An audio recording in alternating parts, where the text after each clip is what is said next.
Marcus Thompson adjusted his safety glasses and loaded another magazine into his Glock 19. The indoor shooting range buzzed with the familiar sounds of gunfire, brass hitting concrete, and muffled conversations between shooters. He had been coming to Eagle Eye Range every Tuesday evening for 3 years now, ever since his divorce left him with too much free time and a need to focus his mind on something precise and controlled. At 34, Marcus worked as an accountant for a mid-sized construction company. His life was predictable, organized, and thoroughly ordinary. He drove a sensible Honda Civic, lived in a modest apartment, and his biggest excitement usually came from trying a new restaurant or binge-watching Netflix series. The shooting range was his one hobby that felt remotely adventurous, though he knew he was just another weekend warrior among dozens who frequented the facility. That Tuesday started like any other. Marcus signed in at the front desk, nodding to Jerry, the range safety officer who knew him by name. He rented lane 12, his preferred spot toward the right side of the range where the lighting was better. The range was moderately busy with the usual crowd, a few police officers practicing their qualification shoots, some competitive shooters fine-tuning their techniques, and several casual enthusiasts like himself. Marcus began his routine with some basic accuracy drills at 15 yards. His shooting had improved significantly over the years, and he could consistently place shots in the center ring of his targets. Nothing spectacular, but solid and dependable, much like everything else in his life. He moved through his usual progression, slow fire for accuracy, then some controlled pairs, finishing with rapid fire strings to test his speed while maintaining precision. About an hour into his session, Marcus noticed some commotion near the range entrance. A group of men in military dress uniforms had arrived, clearly not regular customers. They moved with the kind of purposeful confidence that comes from years of training and discipline. The leader, a tall man with silver hair and colonel's eagles on his shoulders, surveyed the range with sharp, calculating eyes. Marcus tried not to stare, but military personnel always fascinated him. He had considered joining the Army after high school, but chose college instead, a decision he sometimes wondered about during quiet moments. These men looked like they belonged in a different world entirely from his spreadsheets and client meetings. The colonel and his group were assigned to lanes 6 through 9, directly to Marcus's left. As they began setting up their equipment, Marcus couldn't help but notice their weapons were far more sophisticated than the standard firearms he was used to seeing. Custom rifles with advanced optics, pistols with modifications he didn't recognize, and gear that looked like it cost more than his car. Marcus loaded a fresh magazine and continued his practice, but found himself occasionally glancing toward the military group. Their movements were fluid and professional, each shot deliberate and precise. Even their stance and grip looked different from what he had learned in basic shooting classes, more refined and efficient. The colonel stepped up to his lane and began what appeared to be a precision shooting exercise. Marcus tried to focus on his own target, but something about the man's technique was mesmerizing. Every shot seemed to find its mark with mechanical consistency, and his reload speed was remarkable for someone who appeared to be in his 50s. As Marcus prepared for his next string of fire, he decided to challenge himself with a more difficult drill he had read about online. Instead of his usual center mass shooting, he would attempt to shoot a precise pattern, alternating between small targets at varying distances. It was ambitious for his skill level, but he felt confident after his recent improvement. He took a deep breath, established his stance, and began the sequence. The first few shots felt perfect, his grip steady and sight alignment crisp. He moved between targets with increasing speed, finding a rhythm that felt natural and controlled. Something clicked in that moment, a convergence of muscle memory, focus, and technique that elevated his shooting beyond anything he had experienced before. Shot after shot found its mark with startling precision. Marcus felt like he was watching someone else's hands work, his movements flowing with an almost supernatural smoothness. The targets seemed larger, the distances shorter, and every squeeze of the trigger produced exactly the result he intended. It was as if 3 years of practice had suddenly crystallized into this single perfect sequence. When he finished the drill and called his targets forward to examine them, Marcus stared in disbelief at what he had accomplished. The shot groups, were tighter than anything he had ever achieved, placed with surgical precision across multiple targets at different ranges. He had not only completed the advanced drill, but had done so with a level of accuracy that seemed impossible for someone of his experience. As he stood there examining his targets, Marcus became aware that the sounds from the neighboring lanes had stopped. The military group had ceased their own practice and were looking in his direction. The colonel in particular was staring at him with an expression Marcus couldn't quite read, a mixture of surprise, recognition, and something that looked almost like concern. Marcus felt heat rise in his cheeks, suddenly self-conscious about the attention. He was just a civilian who had gotten lucky with a good run of shots. These were professional soldiers who probably shot at this level every day. He began to remove his targets, planning to pack up and leave before he embarrassed himself further. But as he turned toward his equipment bag, he heard the colonel say something to one of his men in a voice barely above a whisper. The words were too quiet to make out clearly, but the tone carried an urgency that made Marcus pause. Whatever the colonel had seen in his shooting had clearly made an impression, and not necessarily a good one. Marcus tried to shake off the feeling that something significant had just happened, but as he began cleaning his pistol, he couldn't escape the sensation that his quiet, ordinary life had somehow just taken an unexpected turn. Colonel James Mitchell had seen exceptional shooting before. In 28 years of military service, he had worked with some of the finest marksmen in the world, from Army Rangers to Navy SEALs to specialized units that didn't officially exist. He knew what elite training looked like, how years of intensive practice and combat experience shaped a shooter's technique and instincts. What he had just witnessed from the civilian in Lane 12 defied everything he thought he understood about marksmanship development. The man's shooting pattern wasn't just accurate, it was identical to a classified training protocol that fewer than 50 people in the world had ever been exposed to. The target engagement sequence, the timing between shots, even the subtle body mechanics were perfect replications of techniques developed in the deepest levels of military special operations.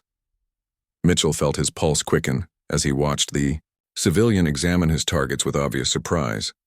Either this was the most extraordinary coincidence in shooting history, or Marcus Thompson was not who he appeared to be. The colonel had memorized the classified list of personnel who had access to Viper-7 training protocols, and no accountant from suburban Ohio had ever been on that list. Captain Rodriguez, Mitchell whispered to his aide-de-camp, never taking his eyes off Marcus. Run a background check on that shooter, full spectrum. I want everything from his elementary school records to his coffee purchase habits. Rodriguez, a sharp young intelligence officer, understood the gravity in his colonel's voice. Sir, is there a security concern? Potentially, Mitchell replied, watching as Marcus began cleaning his pistol with movements that were efficient and practiced. That man just executed a perfect Viper-7 engagement sequence. Either he's had access to classified training materials, or we have a much bigger problem. The Viper-7 program was one of the military's most closely guarded secrets, a specialized marksmanship and tactics course designed for deep cover operatives who might need to blend into civilian populations while maintaining their lethal capabilities. The training was so compartmentalized that most participants didn't even know the program's official designation. They were simply told they were receiving advanced shooting instruction. What made Viper-7 unique wasn't just the marksmanship component, but the psychological conditioning that went with it. Operatives were trained to suppress their enhanced abilities in normal circumstances, appearing as average civilians while retaining the capacity to perform at extraordinary levels when necessary. The program had been active for only 5 years, and fewer than 100 people had graduated from its courses. Mitchell watched Marcus pack his equipment with growing unease. The man's movements were casual and relaxed, showing no signs of awareness that he had just demonstrated capabilities that should have been impossible for a civilian to possess. If Marcus was a Viper-7 graduate operating under deep cover, his mission parameters were so classified that even Mitchell wouldn't have been briefed on them. But there was another possibility that made Mitchell's blood run cold. What if Marcus Thompson was an enemy agent who had somehow gained access to Viper-7 protocols? Foreign intelligence services had been trying to penetrate American special operations programs for decades. If they had succeeded in training their own operatives using stolen American techniques. The security implications were catastrophic. Rodriguez returned with preliminary information pulled from his smartphone's secure database access. Sir, Marcus Thompson, age 34, accountant with Henderson Construction. No military service, no law enforcement background, clean criminal record, stable employment history, no red flags in his financial records or travel patterns. 2. Clean, Mitchell muttered. Real people have complications, mistakes, interesting stories. This reads like a constructed identity. As Marcus finished packing and headed toward the range exit, Mitchell made a decision that he knew would require significant justification to his superiors. He couldn't let this man disappear without understanding how he had acquired capabilities that threatened national security. Thompson, Mitchell called out, his voice carrying the unmistakable authority of command. Marcus stopped and turned, looking surprised to be addressed. Up close, Mitchell could see that the man appeared genuinely puzzled by the attention, his body language showing none of the subtle tension that trained operatives usually carried. That was impressive shooting, Mitchell said, studying Marcus's reaction carefully. Where did you learn to shoot like that? Marcus shifted uncomfortably, clearly not used to being the center of attention. Just practice, I guess. I come here pretty regularly. 3 years of practice don't produce that level of precision, Mitchell pressed. That was professional-grade marksmanship. Military training? No, sir. Never served. Marcus's answer came quickly, almost automatically. But Mitchell noticed a brief flicker of something in his eyes. Confusion? Recognition? It was gone too. Quickly to analyze. Mind if I ask what you do for work? I'm an accountant. Pretty boring stuff, actually. Marcus managed a self-deprecating smile. Numbers and spreadsheets mostly. Mitchell nodded slowly, not believing a word of it. Either Marcus Thompson was the most gifted natural shooter in human history, or he was lying about his background. Given the security implications, Mitchell couldn't afford to assume the former. Well, you should consider competitive shooting, Mitchell said, maintaining a friendly tone while memorizing every detail of Marcus's appearance and mannerisms. Talent like that shouldn't go to waste. Maybe someday, Marcus replied, clearly wanting to end the conversation. I should get going, though. Early day tomorrow. As Marcus left the range, Mitchell immediately activated secure communication protocols. Within minutes, he was connected to a classified operations center that most members of Congress didn't know existed. This is Colonel Mitchell. Authorization Echo 7 Alpha, he said into his encrypted phone. I need immediate surveillance on a potential security breach. Subject appears to have unauthorized access to Viper-7 protocols. The voice on the other end was crisp and professional. Understood, Colonel. Level of response. Mitchell watched through the range's windows as Marcus got into his Honda Civic and drove away into the suburban evening. Everything about the man screamed ordinary civilian, but Mitchell had learned to trust his instincts about these things. Full spectrum observation. I want to know everything about this man's life, but maintain distance. If he is what I think, he might be. Approaching too aggressively could compromise ongoing operations or trigger countermeasures we're not prepared for. Acknowledged. Asset designation. Mitchell thought about the shooting sequence he had witnessed. The perfect replication of techniques that were supposed to exist only in the deepest levels of American special operations. Designate him Unknown Viper. And get me a meeting with the program director tomorrow morning. We may have a serious problem. As Mitchell ended the call, he realized that his routine training visit to the local range had just uncovered what could be one of the most significant security breaches in recent military history. Either Marcus Thompson was an incredibly dangerous enemy agent or American intelligence operations were far more complex than even he had been led to believe. Either way, the quiet accountant's life was about to become very complicated. Marcus woke up the next morning with an odd feeling that something had changed, though he couldn't pinpoint exactly what. His shooting session the previous evening had been unusual, almost surreal in its perfection, but he attributed it to finally hitting his stride after years of practice.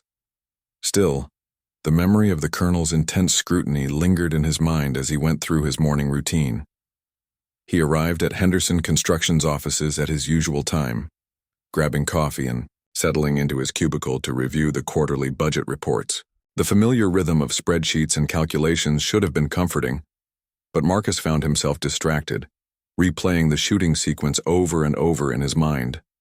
How had he managed to shoot so precisely? The movements had felt almost automatic, as if his body had known exactly what to do without conscious direction. Around 10 o'clock, Sarah Chen from Human Resources appeared at his desk with an unusual request. The company had received a call from someone claiming to be conducting a routine background verification for a firearms purchase Marcus had supposedly made. They needed to confirm his employment and character references. "That's weird," Marcus said, genuinely confused. "I haven't bought any new guns recently. I've had the same pistol for 3 years." Sarah looked equally puzzled. The caller said it was standard procedure for certain types of purchases. Federal requirements or something. "I told them you were a model employee, always on time, reliable, no problems. Was that okay?" Marcus nodded, though something about the timing felt off. One day after his exceptional shooting performance, someone was asking questions about his background. It could be coincidence, but the accountant in him didn't believe in coincidences when patterns were involved. During his lunch break, Marcus decided to do something he had never done before: research competitive shooting. If his abilities were as remarkable as the colonel had suggested, maybe he should explore that world. He spent an hour reading about precision shooting competitions, training regimens, and the profiles of top marksmen. What he discovered was both encouraging and troubling. The shooting techniques described in advanced training articles felt familiar, as if he had read them before, though he couldn't remember when or where. Certain tactical concepts seemed obvious to him, despite having no formal military or law enforcement training. It was like discovering he could speak a language he had never learned. Marcus left work early that afternoon, claiming a dentist appointment, and drove to the public library. He wanted to research his own shooting performance, without using his work computer or home internet connection, though he couldn't explain why that seemed important. At the library, he searched for information about exceptional marksmanship and found articles about military snipers, competitive shooters, and specialized training programs. One article mentioned something called muscle memory implantation, a theoretical training technique that could allow someone to perform complex physical tasks without conscious practice. The concept was considered experimental and possibly dangerous, used only in classified military applications. As Marcus read about it, he felt an odd sense of recognition, as if the words were describing something he had experienced rather than learned about. His research was interrupted when he noticed a man in a business suit sitting 3 tables away, apparently reading a magazine but never turning the pages. When Marcus moved to a different section of the library, the man followed shortly after, maintaining visual contact while pretending to browse books. The surveillance was subtle but unmistakable once Marcus recognized it for what it was. The realization that he was being watched should have frightened him, but instead it triggered something deeper. Marcus felt his awareness sharpen, his peripheral vision expanding to track multiple potential threats simultaneously. He could identify exit routes, assess the tactical advantages of different positions in the library, and evaluate the physical capabilities of everyone around him. These were not skills he remembered learning. Marcus left the library through a side exit and took an indirect route home, using reflections in store windows and traffic mirrors to monitor whether he was being followed. The surveillance continued, professional but persistent, confirming that his shooting performance had attracted unwanted attention from people with significant resources.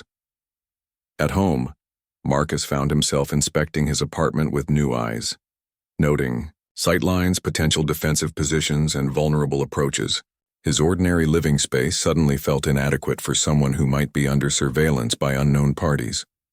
Without conscious thought, he began making subtle modifications, repositioning furniture to create better cover, identifying improvised weapons, and planning escape routes. That evening, instead of his usual routine of dinner and television, Marcus found himself conducting what could only be described as a security assessment of his own life.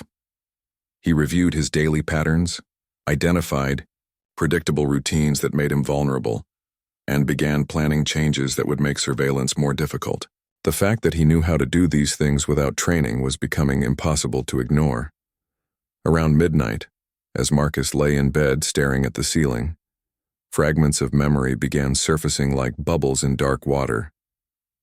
Images of unfamiliar places, faces he couldn't name, and training exercises he couldn't remember attending. The memories felt real but disconnected, as if they belonged to someone else's life that had somehow become tangled with his own.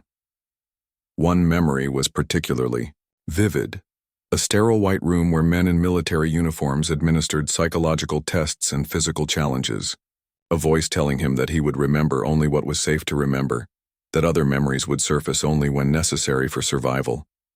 The promise that he could live a normal life as long as that life remained truly normal. Marcus sat up in bed, his heart racing as more pieces fell into place. The exceptional shooting hadn't been luck or natural talent. It had been the activation of suppressed training, muscle memory that had been deliberately buried beneath layers of manufactured normalcy. He wasn't just an accountant who happened to be good with guns. He was something else entirely. Something that had been hidden even from himself. The surveillance outside his apartment building confirmed what the recovered memories suggested. His cover had been blown not by enemy action, but by his own unconscious demonstration of capabilities that were supposed to remain hidden. Now he was trapped between two impossibilities. He couldn't return to his manufactured normal life because it was being watched, but he couldn't access his real identity because most of those memories were still locked away. As dawn approached, Marcus realized that Colonel Mitchell's appearance at the shooting range hadn't been coincidence. The officer had recognized the Viper-7 protocols because he was part of the system that had created them. Now Marcus faced a choice that would determine whether he lived as a watched civilian or died as a compromised asset. The only certainty was that his quiet life as Marcus Thompson, accountant, was over. What remained to be discovered was who he really was and why his handlers had thought it necessary to bury that identity so completely that even he had forgotten it. Colonel Mitchell's meeting with Dr. Elizabeth Warren, the Viper-7 program director, took place in a windowless conference room buried 3 levels beneath the Pentagon. The room's walls were lined with copper mesh to prevent electronic surveillance, and both officers had surrendered their phones and electronic devices before entering. What they were about to discuss existed in the darkest corners of American intelligence operations. Dr. Warren was a woman in her early 50s with sharp features and calculating eyes that missed nothing. She had overseen the Viper-7 program since its inception, personally selecting and training operatives for missions that would never appear in any official record.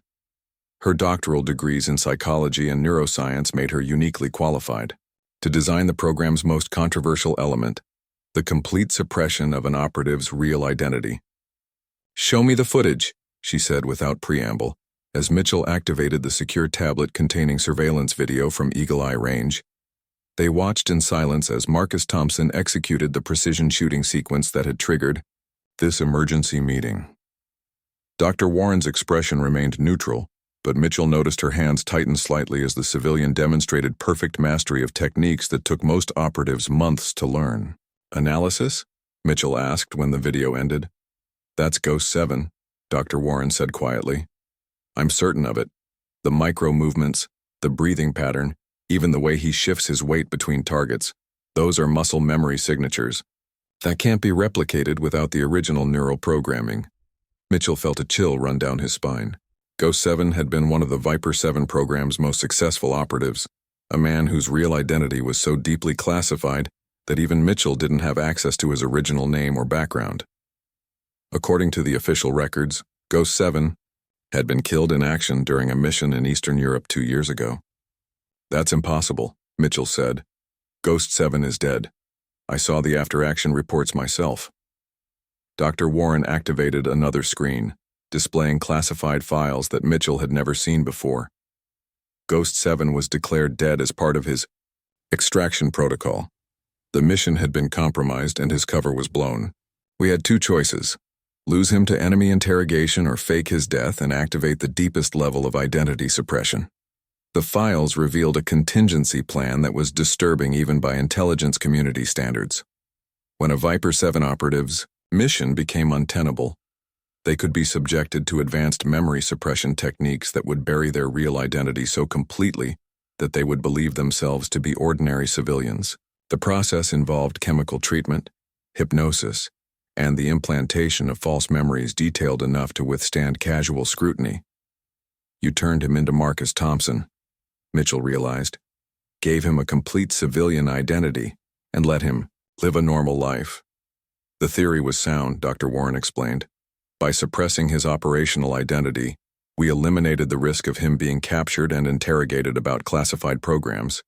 He could live safely as a civilian until his services were needed again or until his natural death. But something went wrong. Dr. Warren nodded grimly. The suppression was supposed to be permanent unless deliberately reversed using specific trigger protocols. What happened at the shooting range suggests that his training is beginning to surface spontaneously. That's not supposed to be possible. Mitchell studied the psychological evaluation charts that filled Dr. Warren's screen. Ghost 7 had been selected for the program not just because of his exceptional physical capabilities, but because his psychological profile indicated an unusual resistance to trauma and an ability to compartmentalize memories. Those same traits that made him an ideal deep cover operative were now causing the artificial memory barriers to break down. "What's his real background?" Mitchell asked. Dr. Warren hesitated before accessing another classified file. Michael Chen, former Army Rangers, then Delta Force, recruited into Viper-7 after demonstrating exceptional aptitude for long-term undercover work. He spent 3 years embedded in a foreign arms trafficking network before the extraction. The photograph that appeared on screen showed a man who looked nothing like Marcus Thompson. Michael Chen had been lean and hard, with the kind of 1,000-yard stare that came from seeing too much combat. Marcus Thompson was softer, more relaxed, apparently genuinely content with his mundane civilian existence. "The physical transformation is remarkable," Mitchell observed.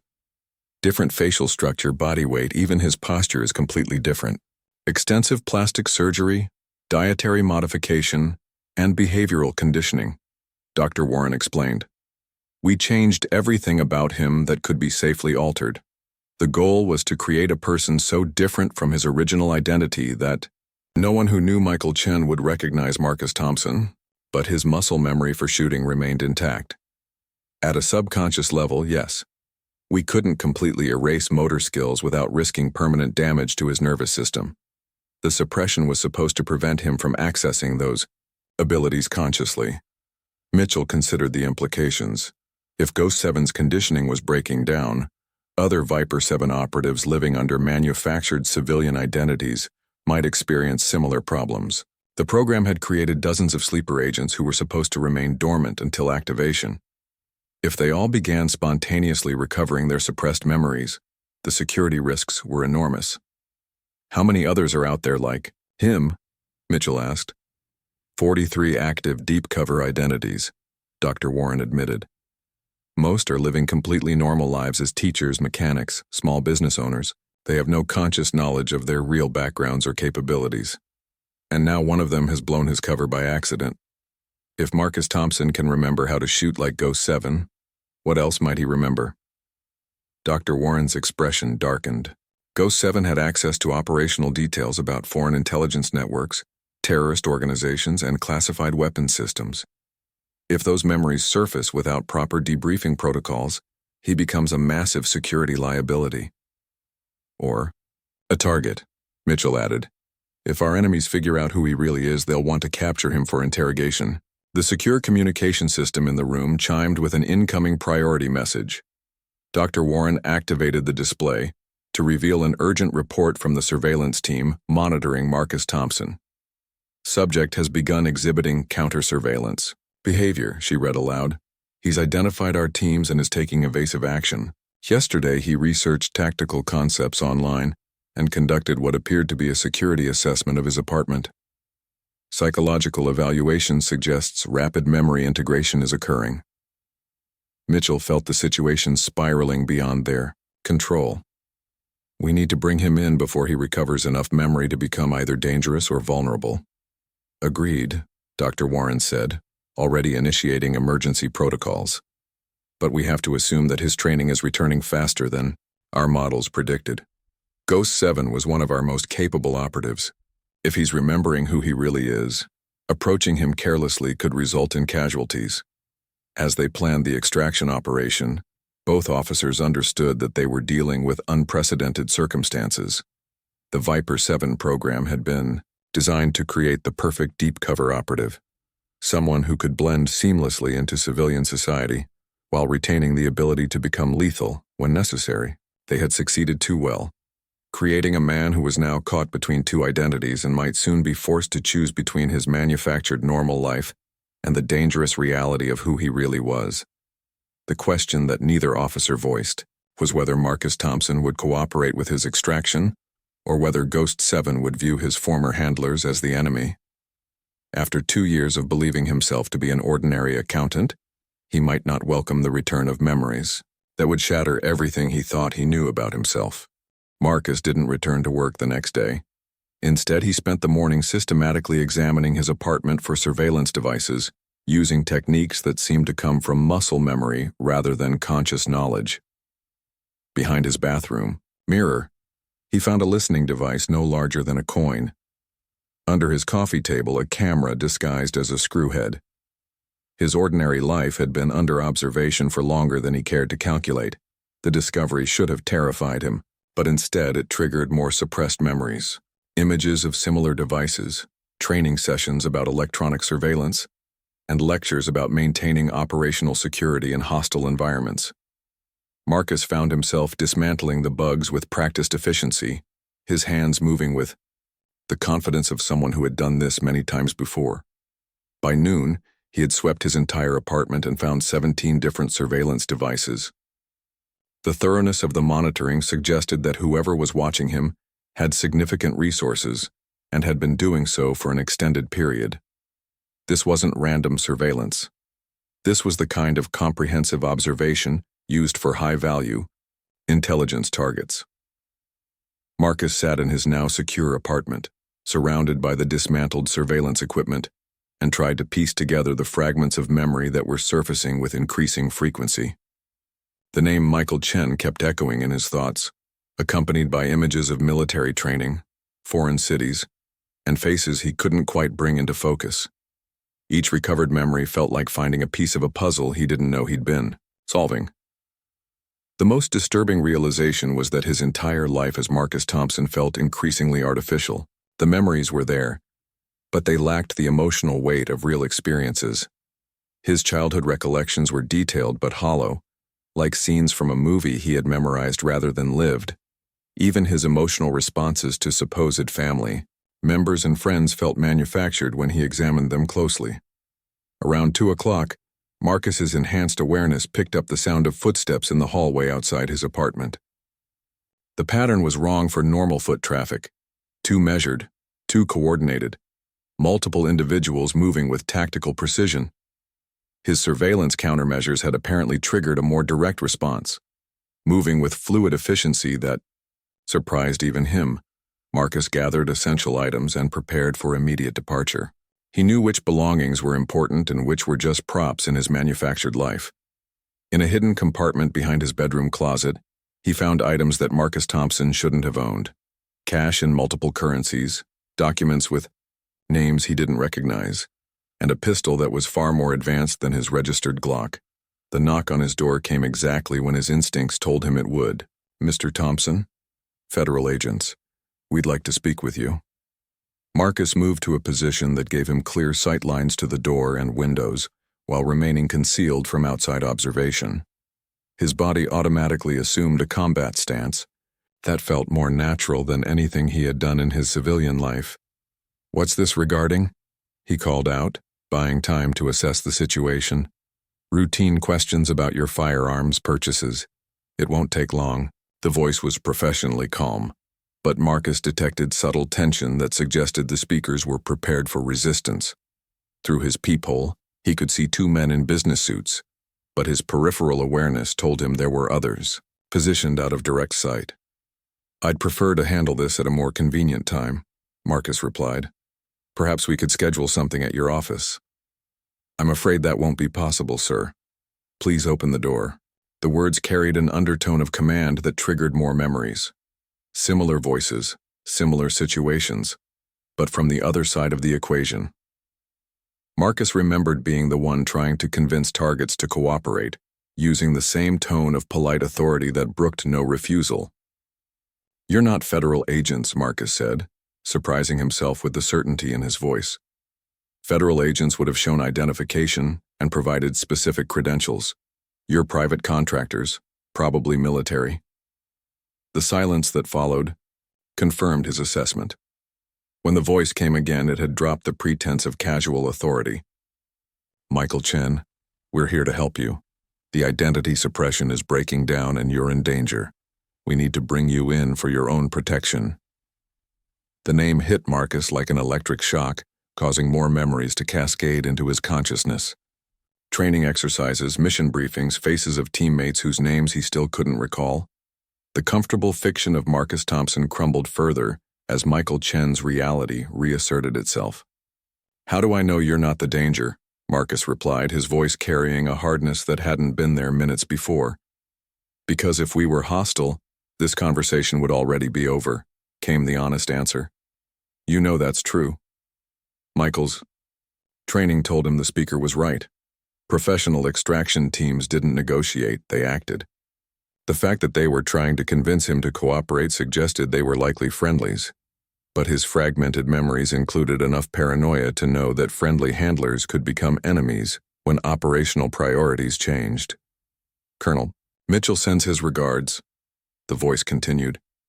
He recognized your shooting pattern at Eagle Eye range. The Viper-7 protocols you demonstrated are known to very few people. The mention of Viper-7 triggered another cascade of memories, more complete this time. Michael remembered enough now to understand what had been done to him and why. The suppression had been for his protection after a mission went sideways, but it had also made him into something of a living weapon with a civilian safety switch. If I come with you, what happens to Marcus Thompson? He asked. Marcus Thompson never really existed, came the reply. He was a cover identity designed to keep you safe while you recovered from operational trauma. But the cover is blown now, and maintaining it puts you at risk from people who aren't as interested in your well-being as we are. Michael understood the implications. Enemy intelligence services who had been hunting Ghost 7 would eventually connect him to Marcus Thompson. When they did, his quiet civilian life would become a death sentence. The only safety lay in acknowledging who he really was and accepting the protection that came with that identity. But accepting help from his former handlers also meant returning to a world of classified missions, psychological manipulation, and moral ambiguity that Marcus Thompson's manufactured memories found abhorrent. The two identities were at war within his mind, each pulling him toward incompatible futures.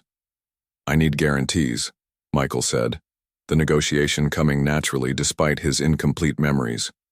Full disclosure about my real background, honest, briefing about current threats and the right to refuse future assignments. That's not how the program works, the voice replied. You know that. Then the program needs to change, Michael said firmly. Because I'm not the same person who signed up for this originally, and Marcus Thompson's moral compass is part of. The briefing room was sterile and windowless, designed to be psychologically neutral while preventing any possibility of surveillance or escape. Michael sat across from Dr. Warren and Colonel Mitchell, his hands resting calmly on the table while his mind processed the complete debriefing they had just provided. The full scope of his real identity as Ghost 7 had been laid out in clinical detail, along with the circumstances that had led to his memory suppression. The most disturbing revelation wasn't about his past missions or the enemies who might still be hunting him. It was the realization that Marcus Thompson had been designed as more than just a cover identity. The psychological profile they had implanted had been carefully crafted to represent everything that Michael Chen was not.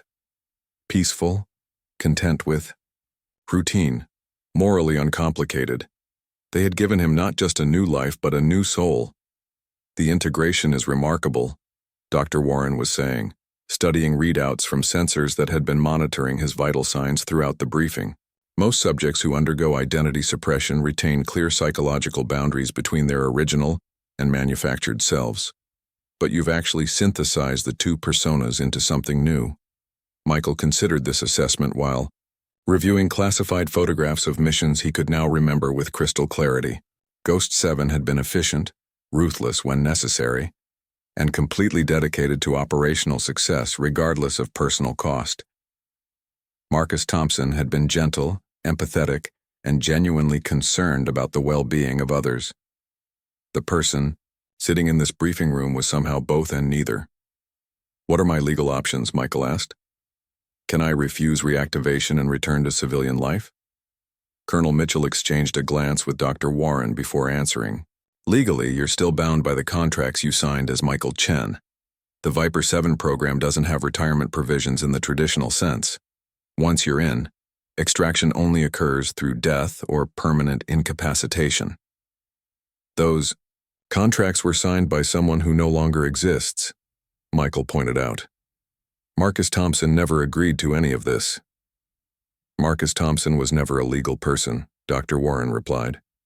"He was a constructed identity with fabricated documentation. Legally, you remain Michael Chen, bound by Michael Chen's commitments." Michael felt the familiar calculation that had once been Ghost 7's defining characteristic, but it was now tempered by Marcus Thompson's moral considerations. The combination created a perspective that was more nuanced than either identity alone.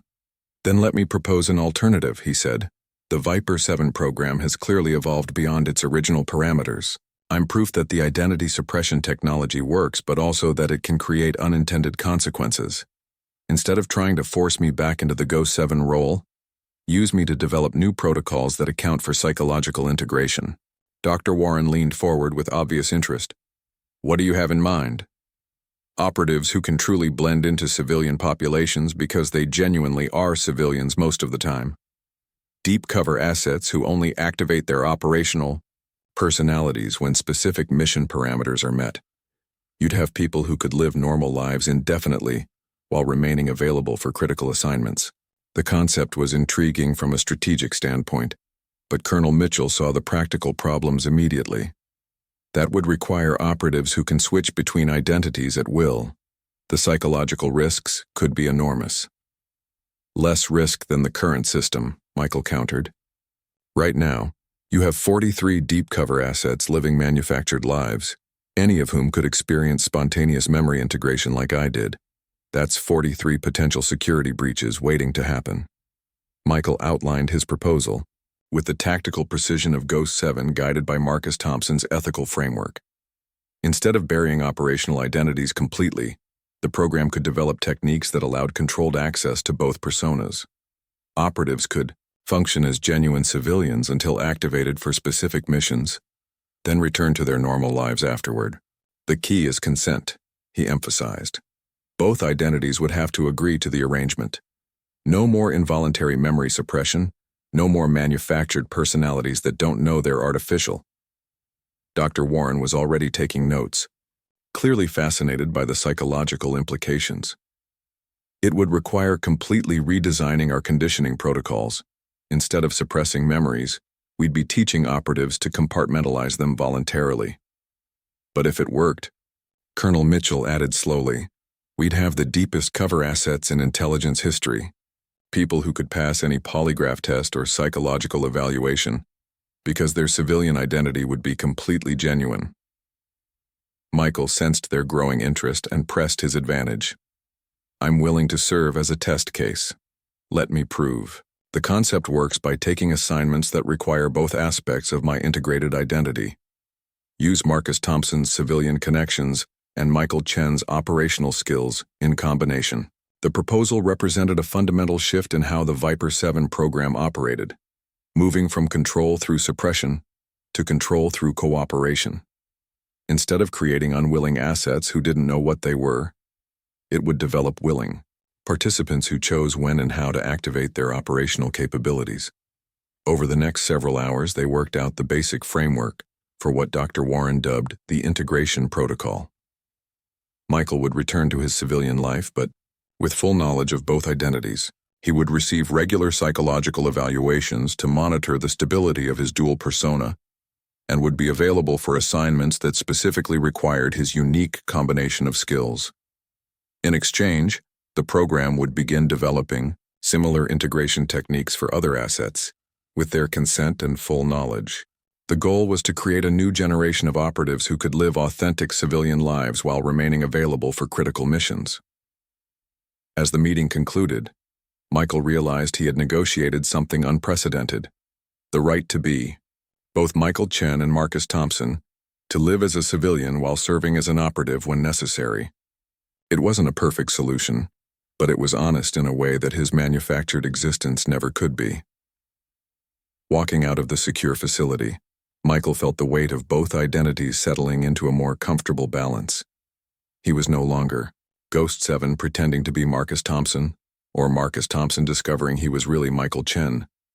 He was something new, an integrated person who could draw on both sets of experiences and capabilities as needed. The drive back to his apartment gave him time to consider his transformed reality. He would return to his job at Henderson Construction, maintain his friendships and routines, and continue practicing at Eagle Eye Range. But now, he would do so with full knowledge of who he really was and what he might be called upon to do. His phone buzzed with a text message from Sarah in HR, asking if he was feeling better and when he'd be back at work. Michael smiled as he typed his response, appreciating the genuine concern from someone who knew only his civilian identity. Tomorrow, he would return to being Marcus Thompson, accountant and amateur marksman, but with the knowledge that Michael Chen would always be there if needed. The integration wasn't perfect, and it would require constant vigilance to maintain the balance between his two identities. But for the first time since his memories began returning, Michael felt like he was exactly who he was supposed to be, someone who could choose which version of himself the world needed at any given moment.